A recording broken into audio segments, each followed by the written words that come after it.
Welcome back guys to the new video in our web scraping in Python series. We are talking about the user agent sending the request to web server and then web server responding back. Let's assume this is a client using its machine, a user agent web browser to browse google.com. This request which this client is sending will go to internet service provider. Your internet service provider will further send it to your DNS server.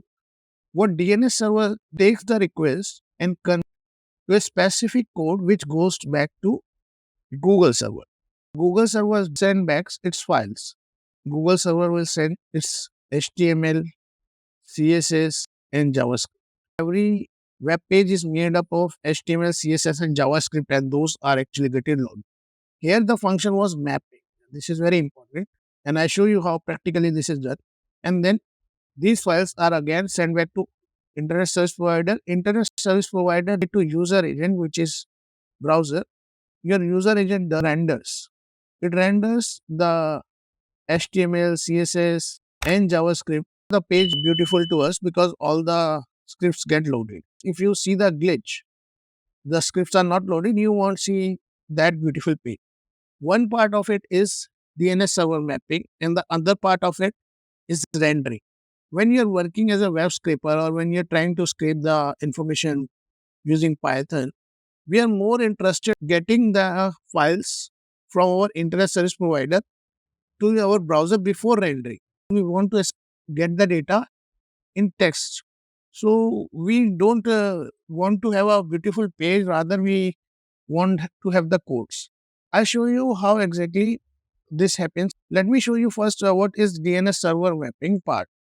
So if I go to my command prompt and type HTTPS, type what here DNS lookup maps.google.com, and now I'll press enter.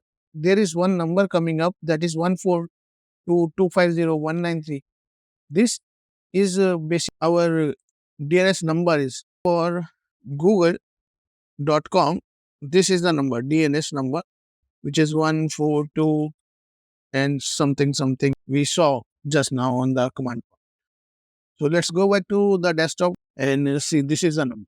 If I'll go to google.com and I just load the developer tools, to load developer tools, so you need to click on, I'll just close command prompt first here, inspect.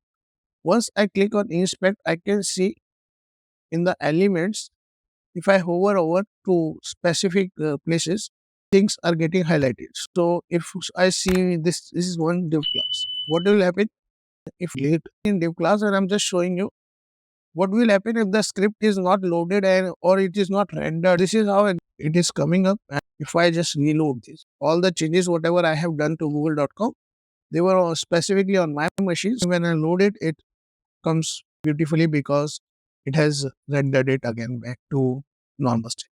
Let me go back to the board again. This is what I wanted to cover.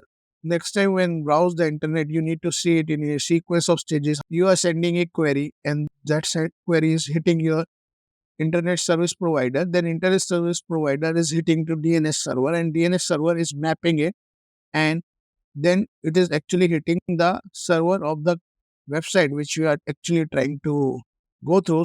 In this case is Google server, and then those files are getting sent back to your user agent or browser to render, and you want the files in the text format as a web script.